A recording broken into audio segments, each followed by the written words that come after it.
बात भगवान राम के जन्म से पहले की है, जब भील आदिवासी कबीले की मुखिया अज के घर बेटी पैदा हुई थी। उसका एक नाम श्रमणा और दूसरा नाम शबरी रखा गया। शबरी की माँ इंदुमती उसे खूब प्यार करती थी। बचपन से ही शबरी पशु पक्षियों की भाषा समझकर उनसे बातें करती और जब शबरी की माँ उसे देखती तो कुछ समझ नहीं पाती थी। कुछ समय बाद एक पंडित ने शबरी के परिवार को बताया कि वो आगे चलकर सन्यासी बन सकती है।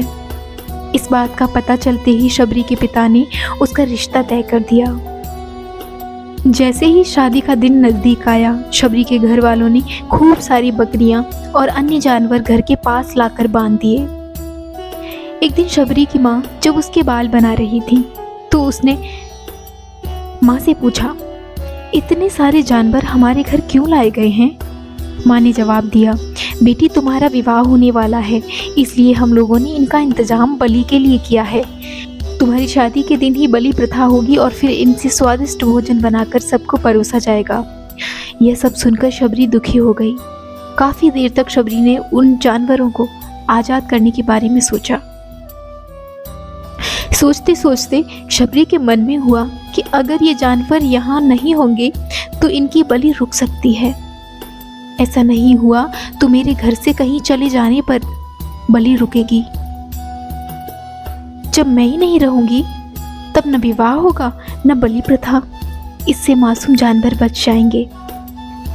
इसी सोच के साथ जानवरों को रखी गई जगह पर शबरी पहुंची। उसने सोचा कि उन्हें खोल देती हूँ, लेकिन वो ऐसा नहीं कर पाई। उसके बाद शबरी जंगल की तरफ भागने लगी। भागते भागते शबरी ऋषिमुख पर्वत पहुंच गई। वहाँ करीब 10,000 ऋषि रहा करते थे। शबरी को लगा कि वो भी इसी जंगल में किसी तरह ऋषि मुनियों की सेवा करके अपना जीवन जी लेगी। वो चुपचाप उसी जंगल में एक हिस्से में किसी तरह से रहने लगी। शबरी रोजाना ऋषि मुनियों की झोपड़ी के आगे झाड़ू लगाती और हवन के लिए लकड़ियां भी इकट्ठा कर देती। ऋषि मुनियों को समझ नहीं आ रहा था कि जंगल में उनके इस काम अपने आप कैसे हो रहे हैं। एक दिन शबरी को किसी ऋषि ने देख लिया। उसे देखते ही उसका परिचय पूछा।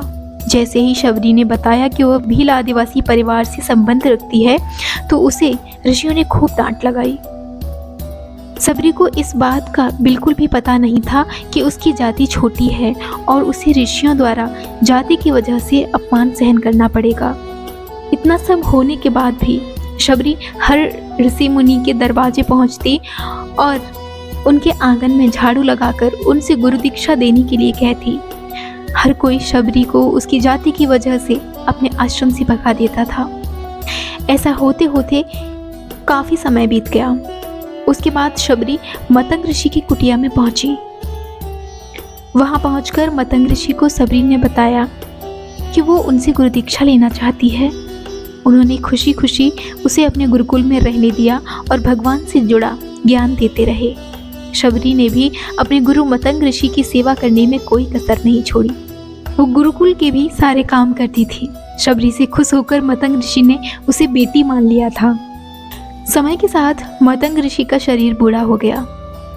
उन्होंने एक दिन शबरी को अपने पास बुलाया और कहा, बेटी मैं अपना देह त्यागना चाह रहा हूँ। बहुत साल हो गए इस शरीर में रहते रहते। शबरी ने दुखी मन से कहा, आपके ही सहारे मैं इस जंगल में रह पाई हूँ। आप ही चले जाएंगे तो मैं जीकर क्या करूँगी? मतंग ऋषि ने जवाब दिया, बेटी तुम्हें चिंता करने की ज़रूरत नहीं है। राम तुम्हारी चिंता करेंगे और ध्यान भी रखेंगे। शबरी ने राम का नाम सुनने के बाद पूछा, वो कौन है और उन्हें मैं किस तरह ढूंढूंगी? मतंग ऋषि ने बताया, राम कोई और नहीं भगवान है। वो तुम्हारे सारे अच्छे कर्मों का फल देंगे।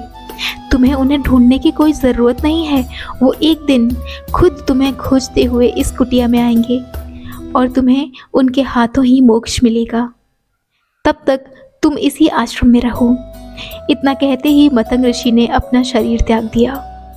शबरी के मन में मतंग ऋषि के जाने के बाद से एक ही बात थी कि भगवान राम स्वयं उससे मिलने आएंगे। वो रोज भगवान राम से मिलने के लिए बाग से अच्छे अच्छे फूल लाकर पूरा आश्रम सजाती और भगवान राम के लिए बेर तोड़ कर लाती। भगवान के लिए बेर चुनते हुए शबरी उन्हें चख लेती थी ताकि भगवान को वो सिर्फ मीठे बेर ही दे। रोजाना शबरी इसी तरह भगवान के दर्शन की आस में फूल और बेर इकट्ठा करती रहती थी। इसी तरह इंतजार में कई साल बीत गए। शबरी का शरीर एकदम वृद्ध हो गया। एक दिन आश्रम के पास के ही तालाब में शबरी पानी लेने के लिए गई। तभी पास ही के एक ऋषि ने उसे अछूत कहते हुए वहां से भागने के लिए कहा और एक पत्थर मार दिया। वो पत्थर जब शबरी को लगा तो उसे चोट लगी और खून बहने लगा। बहते हुए खून की एक बूंद उस तालाब के पानी में जा गिरी। तभी पूरा तालाब का पानी खून में बदल गया। ये सब होता देखकर ऋषि ने शबरी को ही डांटा और कहा कि पापिन, तुम्हारी वजह से पूरा पानी ही खराब हो गया। रोज ऋषि उस पानी को साफ करने के लिए अपनी कई तरह की विद्याओं का इस्तेमाल करते। कई सारे जतन करने के बाद भी कुछ नहीं हुआ। फिर उन्होंने गंगा जैसी पवित्र नदियों का जल भी उस तालाब में डाला, फिर भी तालाब का पानी साफ नहीं हो पाया और वो खून जैसा ही रहा।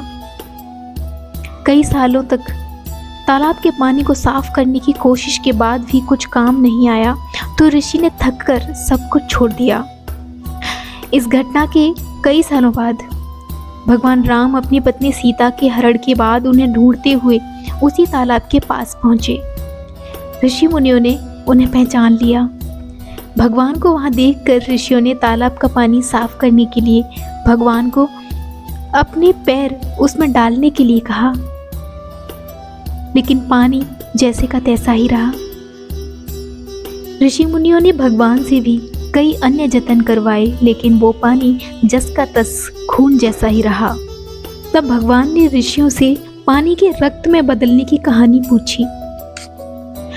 तब ऋषि ने शबरी को पत्थर मारने वाली सारी बात बता दी। उसके बाद कहा कि वो महिला ही अपवित्र है, छोटी जाति की है, इसलिए ये सब हुआ है। उसी वक्त भगवान राम ने कहा, ये सब आप लोगों के खराब वचनों से हुआ है। शबरी को इस तरह के शब्द बोलकर आप लोगों ने उसे नहीं बल्कि मेरे दिल को घायल किया है। इसी घायल दिल के रक्त का प्रतीक यह तालाब का लाल पानी है। आगे भगवान राम बोले, कहाँ है वो माई, मैं उनसे मिलना चाहता हूँ। तब तक शबरी उसी तालाब के पास पहुँच जाती है। इस दौरान शबरी के पैर को ठोकर लगती है और कुछ धूल उस तालाब में गिर जाती है। तभी सारा पानी साफ हो जाता है।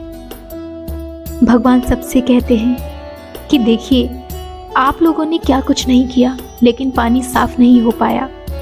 अभी सिर्फ इनके पैरों की थोड़ी सी धूल ने ही तालाब का सारा पानी साफ कर दिया। भगवान राम को शबरी पहचान चुकी थी। उन्हें प्रणाम करके शबरी ने कहा, भगवान आप मेरे साथ कुटिया में चलिए। भगवान भी खुशी खुशी शबरी के साथ चल पड़े। फूलों से शबरी ने भगवान राम का स्वागत किया। वो सीधे बेर तोड़ने के लिए बाग गईं और चख चख कर उनके लिए बेर लेकर आईं। उन्होंने बड़े ही प्यार से भगवान राम और उनके भाई लक्ष्मण को बेर दिए। भगवान राम ने तो उतने ही प्यार से उन बेरों को खाना शुरू किया। तभी बेर देखकर मुंह बनाते हुए लक्ष्मण जी ने कहा, भैया बेर झूठे हैं, इन्हें आप कैसे खा सकते हैं? भगवान ने जवाब दिया, लक्ष्मण ये झूठे नहीं बल्कि बहुत मीठे हैं। शबरी माई हमारे लिए ये बहुत प्यार से तोड़ कर लाई हैं। इतना कहकर भगवान राम प्यार से उन बेरों को खाने लगे। भगवान ने जाते हुए शबरी माई से कहा, आप मुझसे जो चाहें वो मांग सकती हैं।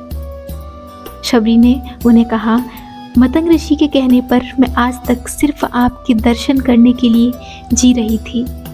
अब आप मुझे मोक्ष प्रदान कीजिए, मैं अपना शरीर आपके सामने ही त्यागूंगी।